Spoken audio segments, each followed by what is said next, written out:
토트넘 센터백 반더베이크 팬 커뮤니티는 정말 쓰레기 같은 수비라 반더베이크 있는 리치입니다. 이 주장을 하는 사람들 중 전문가들은 보는 사람들은 반더가와 같은 비슷한 이유가 없는 쌍둥이 반대자들이 있습니다. 이 실점의 원흉이라고 불리는 원흉이라고 많은 복제에 관심이 있습니다. 존재하고 있음을 나타냅니다. 위지력을 갖고 있는 것입니다. 어떤 상황인지 풋볼 매거진에 대해 설명하겠습니다.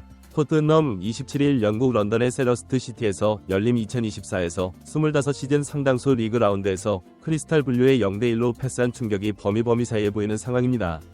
특히 실점 상황에서 토트넘의 센터백 반더베이크 팬들은 포스테코글로의 만화에 가까운 공격 축구 때문에 많은 수비 뒷공간을 허용하고 이것을 빠른 스프린트로 커버하는 반더베이크는 기본기가 부족한 선수라고 맹비난을 퍼부었습니다. 팬들이 이같이 분노하는 이유는 이 경기 전까지 리그에서 무승에 머물러 있던 팰리스를 상대로 골을 얻어맞고 첫 승의 제물이 되었기 때문인데요. 경기 내내 반더가 이전과 같지 않은 모습을 보였고 순간순간 위험한 모습을 연출해 이 경기를 지켜본 팬들의 원성이 자자한 상황입니다. 영국 이브닝 스탠더드 댄 킬패트릭 기자는 반더가 실점 장면에서 공을 뺏겼고 후반 중반 마테타에게 파울을 범했음을 당하지 않은 건 운이 좋았다 라고 평가하면서 토트넘의 처참한 경기력 중심에 반더베이크를 지목했습니다. 하지만 전 세계적으로 기사의 전문성을 인정받는 스포츠 전문 매체 디 애슬레틱은 이날 경기의 문제는 수비가 아니라 팀 전체의 부족한 에너지 레벨을 꼽고 있는데요.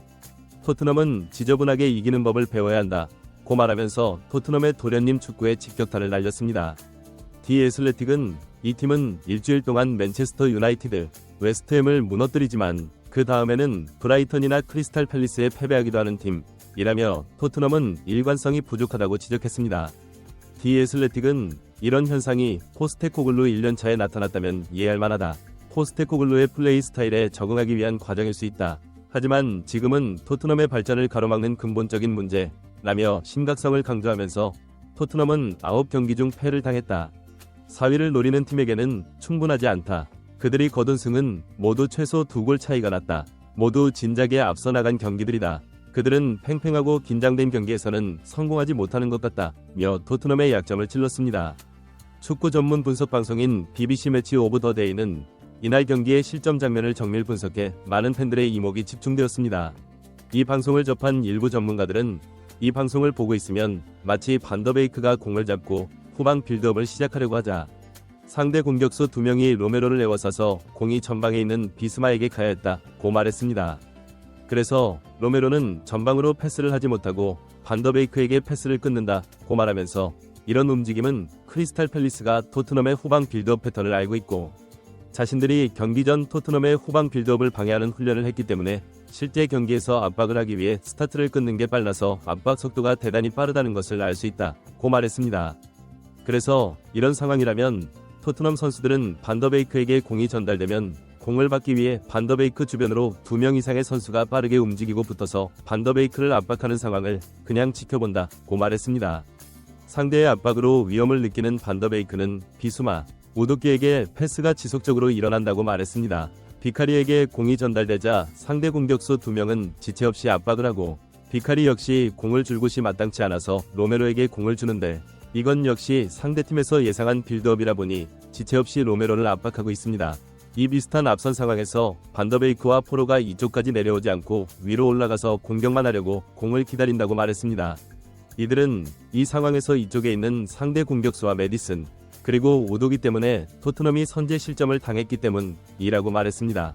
이 선수는 로메로가 반더랜드에게 패스를 하자 스타트를 굉장히 빨리 한다고 말하면서 그러나 이 상황을 전혀 인지하지 못하고 아무 생각이 없는 우도기는 반더베이크의 공간으로 올라와 자신들에게 패스를 해주길 기대하면서 내려가지 않고 그 자리에 서서 공을 기다린다고 설명했습니다. 이때 메디슨의 움직임을 잘 보면 반더베이크의 공이 공중볼로 완만한 곡선을 그리며 왔기 때문에 상대 공격수가 반더베이크의 탈압박과 후방 빌드업에 적극적으로 관여했다고 말했습니다. 또 다른 전문가들은 이 상황에서 우도기와 메디슨이 상대 공격수의 크로스와 슈팅으로 선제 실점을 당한다고 말하면서 크리스탈 팰리스 선수들의 압박 속도에 토트넘 선수들이 설렁설렁 산책 축구를 해서 얻어맞은 골이라고 말했습니다.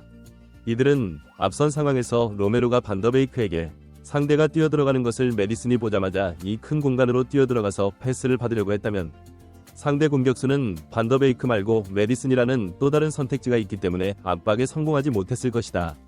그러나 메디슨이 뛰어들어가 패스를 받을 선택지를 반더베이크에게 주지 않아 상대 공격수는 망설일 것도 없이 반더를 압박하면 되는 너무나 쉬운 상황을 맞이한 것이라고 말하면서 반더의 입장에서는 미끄러진 것은 실수 맞지만 손흥민처럼 메디슨이 공을 받으러 빨리 내려왔다면 최악의 상황까지는 가지 않았을 것이기 때문에 실점의 원흉으로 지목되면서 비난받는 지금의 이 상황이 억울한 면이 있을 것이라고 말했습니다. 이 분석을 접한 일부 팬들은 진짜 내쫓아야 하는 인간은 반더베이크다. 암적 존재라고 맹비난을 퍼부어 많은 팬들의 큰 공감을 얻었습니다. 구독 및 멤버십 가입은 매일 더 나은 영상 제작 열정을 타오르게 합니다.